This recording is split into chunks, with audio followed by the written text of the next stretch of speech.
Bonjour et bienvenue sur Technapa, la Tech à Papa. Alors aujourd'hui, une nouvelle vidéo sur la version 1.8.0 bêta de Orca Slicer qui a été annoncée hier et pour laquelle je vais vous faire part des quelques nouveautés. Alors, je précise, comme vous le voyez ici, que nous sommes sur la bêta 1, donc ça veut dire qu'il va y avoir des améliorations par rapport aux fonctionnalités qui sont rajoutées et peut-être même des nouveautés par rapport à ce qui existe à ce moment-ci, au moment de la sortie finale.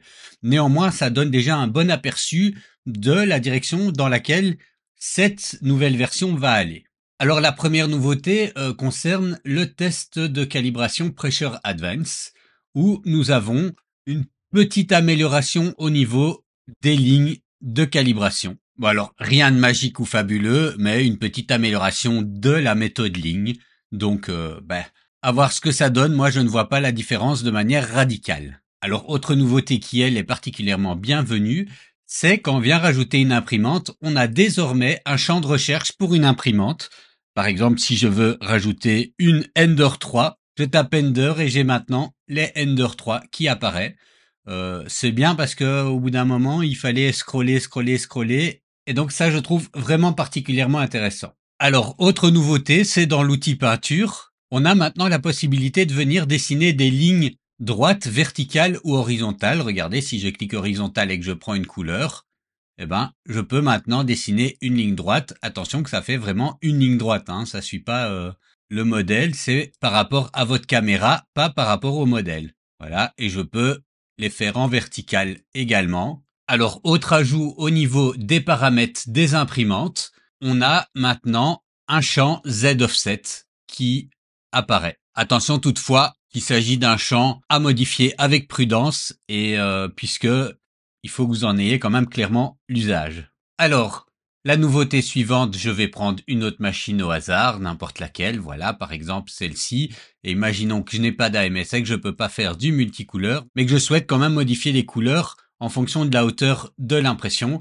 Il y avait la possibilité de mettre une pause dans le G-code. On a maintenant dans l'onglet multimatériaux ce champ Manual Filament Change, et si on clique dessus et qu'on slice, on peut venir ici, plutôt que mettre des stop G-code, on peut venir ici, choisir la hauteur à partir de laquelle on va changer notre couleur de filament. Et en faisant un clic droit, il faut avoir prévu d'autres couleurs évidemment. Et en faisant un clic droit, on peut dire changer de filament. Et à partir d'ici, le filament sera celui-là. À partir de là, ce sera le rouge.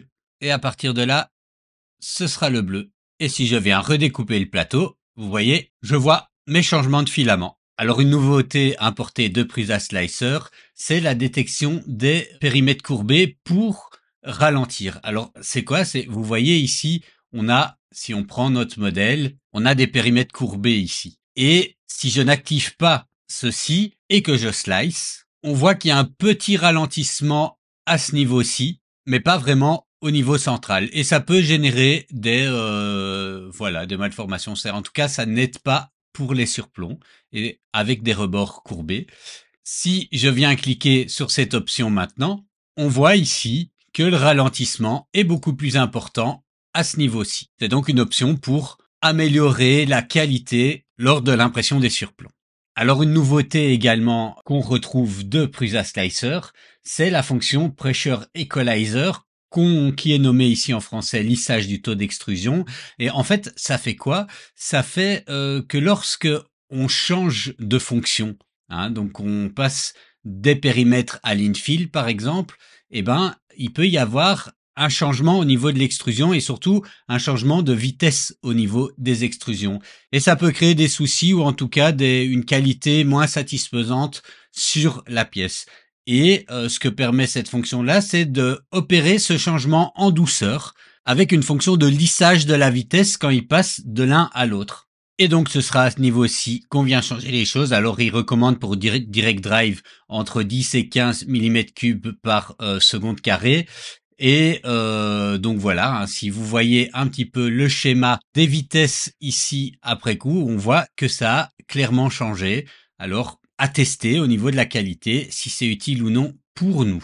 Alors, autre nouveauté également, c'est le portage de la fonction, ou encore de Prusa Slicer 2.6, le Extend Sparse Infill, donc le remplissage clairsemé étendu.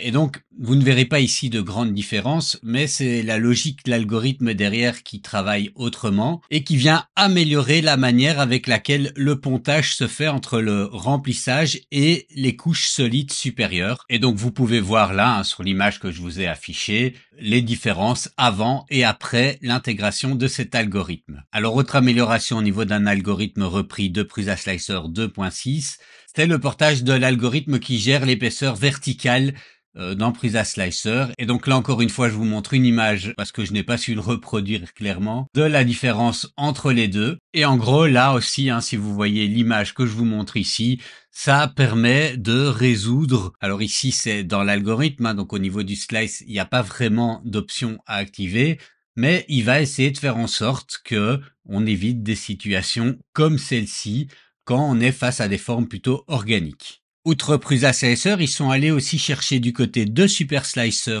pour quelques nouveautés, et notamment cette fonction ici, Convert Holes to Polyholes. Elle n'est pas traduite, donc on voit ici, c'est convertir des trous en trous polygonales.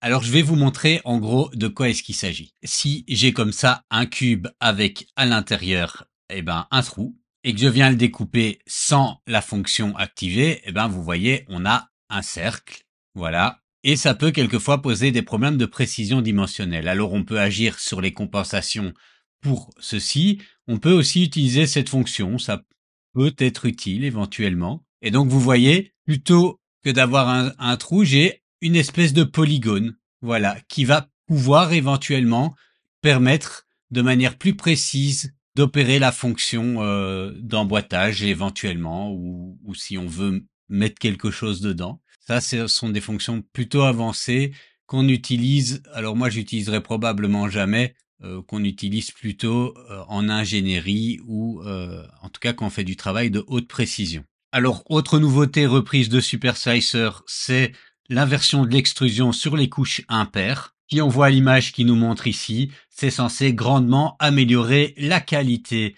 de nos impressions. Alors voilà, je ne sais pas comment il a obtenu ça, mais en tout cas, moi c'est pas quelque chose que j'utilise, mais ça se trouve ici.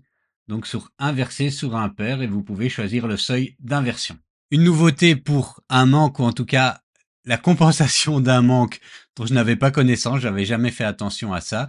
Donc je vais vous montrer. Si on prend un objet quelconque, je vais prendre ici un benchy, et qu'on découpe le plateau, on a ici un coût estimé en fonction des paramètres qu'on a mis de filament, du prix du filament et tout ça et tout ça. Si on prend plusieurs plateaux et qu'on a plusieurs objets sur les plusieurs plateaux et qu'on fait une découpe, on avait cette fonction avec toutes les statistiques pour tous les plateaux qui existaient déjà. Je ne savais pas, et donc maintenant c'est corrigé. Quand on clique sur les statistiques pour tous les plateaux, on a maintenant le coût total, ce qui n'était pas le cas. Par contre, j'ai l'impression qu'en matière de durée totale, on a un petit bug. Parce que sinon, ce benchy va être vraiment lent à imprimer. Et repris de Super Slicer, un petit peu en relation avec ça, si on vient dans les paramètres de la machine, on peut rajouter un coût lié au temps. Par exemple, si vous avez envie de calculer votre taux horaire et dire combien va coûter cette pièce par rapport à votre temps, je sais pas, on va dire que moi, je travaille à 20 € de l'heure. Et voilà, je peux dire maintenant que ma pièce m'a coûté 15 €, c'est-à-dire le temps d'impression plus la matière pour 44 minutes de travail. Bon, voilà, ça, c'est si vraiment ça vous est utile. Enfin, une autre nouveauté ici, c'est si vous voyez ici, quand on monte, on voit la couche. Maintenant, on voit également le temps. Donc, vous voyez, là, hop, j'en suis à 10 minutes, 11 minutes, 20 minutes, 21 minutes, 26 minutes, 30 minutes. Voilà, petite amélioration. Autre changement au niveau du lissage.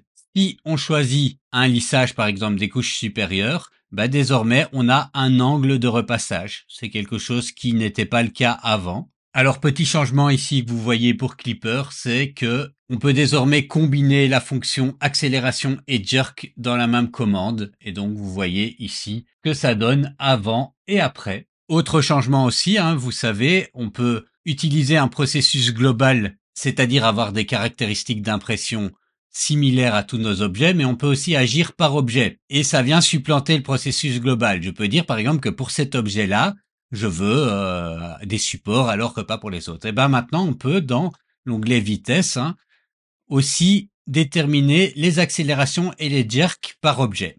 Voilà, autre petite nouveauté. Et ensuite, il intègre les changements apportés à Bamboo Studio 1.7, donc principalement les supports des imprimantes A1 et X1E. Voilà, mis à part ça, on a toute une série d'améliorations de petits bugs dont je ne vais pas vous faire la liste ici. Vous retrouverez de toute façon tout ça dans le patch note qui est mis en description de cette vidéo. On a également quelques changements au niveau des traductions et comme vous pouvez voir ici, ce n'est que des mises à jour de traduction, nous n'avons pas des nouvelles langues. Et nous avons également des changements au niveau du menu de sélection et de rajout des imprimantes.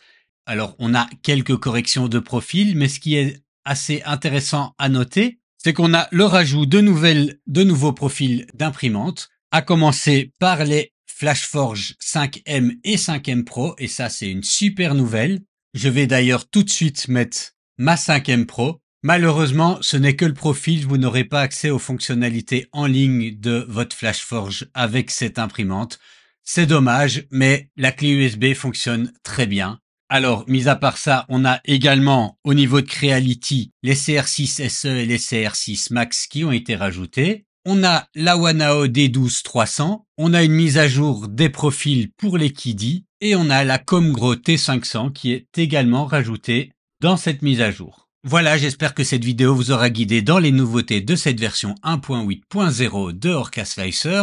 N'oubliez pas qu'il s'agit toujours d'un travail en cours, d'une version bêta, et qu'il peut y avoir des nouvelles fonctionnalités ou des améliorations dans les fonctionnalités qui ont été ici rajoutées. En attendant, n'oubliez pas que vous pouvez m'aider en partageant, commentant, likant et vous abonnant, et je vous dis à une prochaine vidéo.